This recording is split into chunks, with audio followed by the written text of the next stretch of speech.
menderu dan akhirnya tetesan air matanya ini mengalir seperti air, seperti sungai yang dikenal dengan Sungai Galuh dari nama Jawa Loh, yaitu mata air dari Roro Bronggo. Ini cerita yang sangat berkembang di masyarakat ini ya. Dan diduga di lereng-lereng tebing ini ada semacam pertapa tua yang diduga sebagian masyarakat itu sebenarnya pertapa.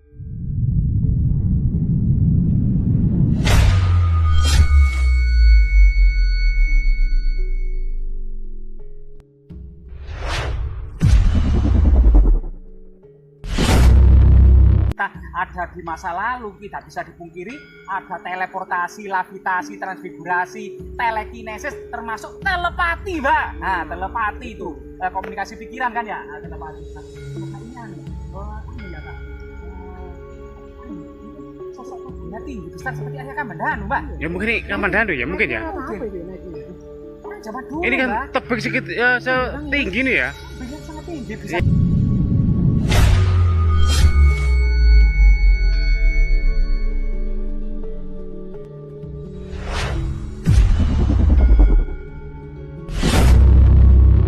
Oke pemirsa, saat ini kita menelisik yang menurut cerita tutur yang berkembang di masyarakat ada semacam penampakan sosok pertapa.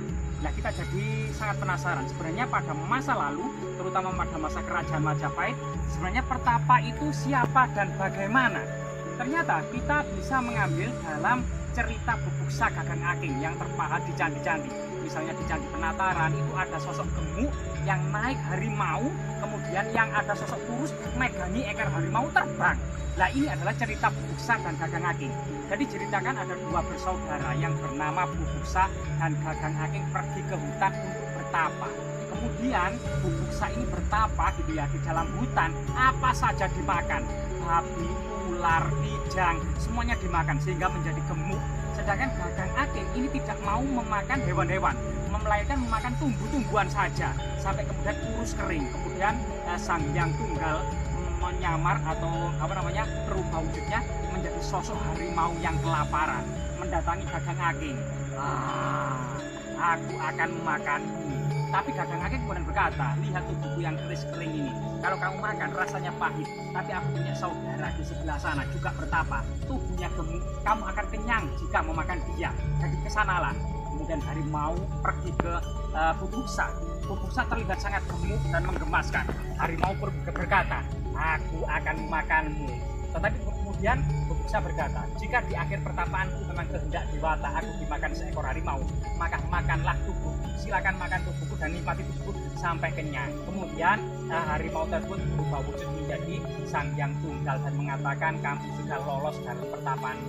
Karena sesungguhnya pertapaan adalah mengendalikan segala sifat-sifat budi ini, termasuk kemudian keterikatan terhadap duniawi, sehingga kemudian kamu naiklah ke punggungmu, kamu akan membawa kekayangan.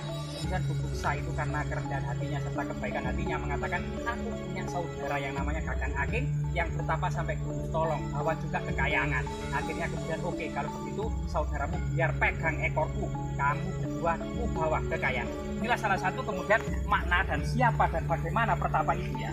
Kemudian di lereng Gunung Anjasmara ini ternyata syarat akan kental ya. Anjasmara, Arjuna, Welirang, dan Penanggungan itu satu klaster ya pegunungan yang berada di selatan timur dari istana kerajaan Majapahit. Gunung ini pun bernama Gunung Anjasmara yang terilhami dari cerita Damar Wulan, Putri Anjasmara dan Ratu Kencana Wungu yang latar belakang perang Paledrek. Tapi di sisi yang lain, pegunungan ini juga merupakan rumah dari Ayuwandira yang merupakan putri dari Maisin dan Arya Kamandanu serta nenek Raga Runtik juga rumahnya di lereng Gunung Anjasmara. Coba kita cerita fiksi ini ya dalam kemudian karya Estijab dalam film Tutur Timular tahun 1989 ya. Jadi diceritakan Arya Kamandanu adalah seorang pendekar yang sangat lugu, memiliki kakak yang bernama Arya Panja yang sangat kemudian cerdik sehingga kemudian tapi licik sehingga kemudian Maisin pun yang merupakan kekasih Arya Kamandanu kemudian diselempem gitulah, akhirnya kemudian melahirkan Ayuwandira. Tapi Arya Kamandanu juga masih berbesar hati sehingga kemudian Maisin juga masih menjadi istri dari Arya Kamandanu.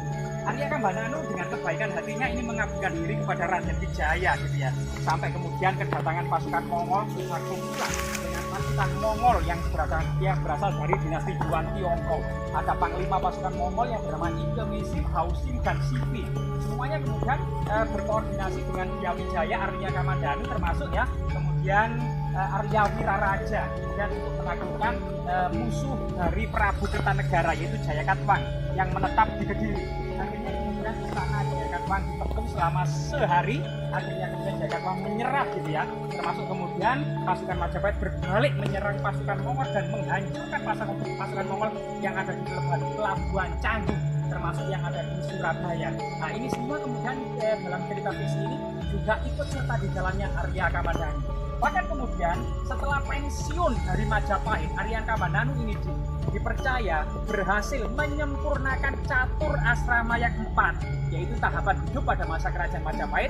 Yang pertama usia anak-anak, sebagaimana Arya Kamandanu ini belajar ilmu kanuragan kepada Empu Ranubaya sampai mahir, sampai mewarisi pedang Nakapuspa. Kemudian menikah, namanya Geri Hasta, menikah dengan Maisin, membangun rumah tangga, mengabdikan diri pada kerajaan Majapahit sampai usia pensiun. Usia pensiun kemudian pergi ke hutan untuk bertapa, menyempurnakan catur asrama yaitu Wanaprasta, pergi ke hutan meninggalkan segala ikatan duniawi, fokus kemudian persiapan dalam meditasi guna menjadi moksa. Juga pertapa Arya Kamandanu juga berada di sini. Namun kita coba cek dengan cerita yang berkembang di masyarakat desa ini ya. Nah, di sungai ini namanya Sungai Galuh ya. Cerita tutur yang berkembang di masyarakat bahwasanya di sini itu ada legenda rakyat yang sangat melegenda, yaitu seorang Roroh Rubuh gitu ya, seorang wanita cantik namun bangsa lembut yang kemudian pingin sekali menikah dengan Joko, atau kemudian nama akhirnya Joko Samujung. Jadi putra dari Mbok Rondo Dadapan. Mbok Rondo Dadapan karena baik hati dengan Roro Brobo ini akhirnya seakan-akan kepingin sekali Roro Brobo ini menjadi menantunya.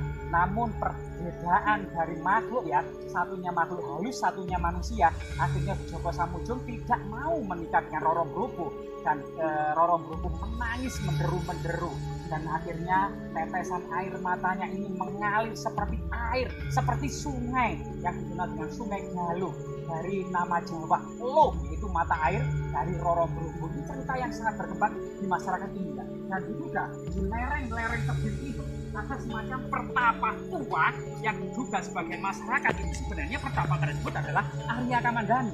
Namun berbagai macam cerita fiksi yang berbalut dalam sebuah sejarah awal Majapahit ya. Cerita tutur tinular ini berlatar belakang antara tahun 1289 sampai 1309 Masehi. Itu ketika mangkatnya Brawijaya atau Sang Ramawijaya atau Kertarajasa Jayawardhana ya. Loh, Mbah, rahayu ya. Kita tidak sengaja di tebing itu kelihatan sosok petapa. Mungkin kamera bisa mendekatkan ya. Apakah ini ya yang menurut cerita tutur masyarakat? Sengaja itu Mbah, di tebing. Oh, di tebing itu iya. Sama tebing aman. Bisa di zoom, Mbah. Oh, di sana. Di depannya juga ada macam sabit dan ada batu yang seperti pertapaan gitu ya. Seperti yang di bawah ini pertapaan Maisin gitu ya. Di atas itu ya. Iya. Rahayu kan. Jadi bertapa di pinggir sungai ya? Iya, pertapa di pinggir sungai, Mbak. Mbak ini jejak pertama juga kan. Pertapaan Maisin kan. Nah ini ada sabitnya, sabitnya warga ini. Namun yang sangat ngeri, sangat angker atau sangat berhati-hati kita ya. Kakinya di bawah, di atas sana Mbak. Di atas sana itu ada seperti apa Mbak? Iya kan?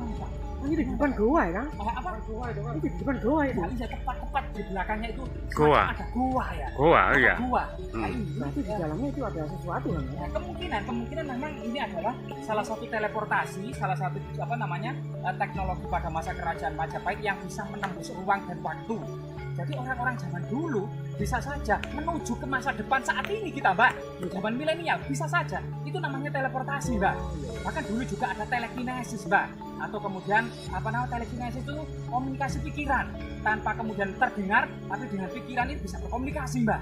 Itu juga telekinesis Mbak. Ada juga levitasi Mbak waktu itu, terbang melayang Mbak. Jadi orang-orang dulu kalau dari Majapahit pergi ke lereng Gunung Welirang, Arjuna dan Penanggungan itu cepat kilat dengan loncatan seperti terbang. Itu juga dikenal dengan levitasi Mbak. Termasuk transfigurasi Mbak. orang zaman dulu bisa merubah ya, dari yang cantik bisa menjadi yang jelek, atau bisa yang jelek sudah tua renta bisa menjadi cantik jelita. Itu namanya transfigurasi pada masa saat ini tuh Mbak. Jadi luar biasa ilmu zaman dulu harus kita sikapi dengan serendah hati ya Mbak, tidak langsung kemudian ngegas gitu ya. Kita dengan mengumpat kata-kata yang menjijikan dan keji, kita harus menyikapi dengan sesuatu yang rendah hati, karena memang ternyata ada di masa lalu, tidak bisa dipungkiri ada teleportasi, levitasi, transfigurasi, telekinesis, termasuk telepati Mbak. Nah telepati itu komunikasi pikiran kan ya, telepati. Makanya sosok tubuhnya tinggi besar seperti Arya Kamandanu Mbak. Ya mungkin ini Kamandanu ya mungkin ya. Apa itu ini? Orang zaman dulu Ini kan Mbak, tebing sedikit ya setinggi nih ya. tebingnya sangat tinggi, bisa Iya. berada di atas gua sana. Kita mungkin tidak mampu, tapi orang zaman dulu mungkin mampu. Ya itu tadi, bisa kemudian menembus ruang dan waktu bisa.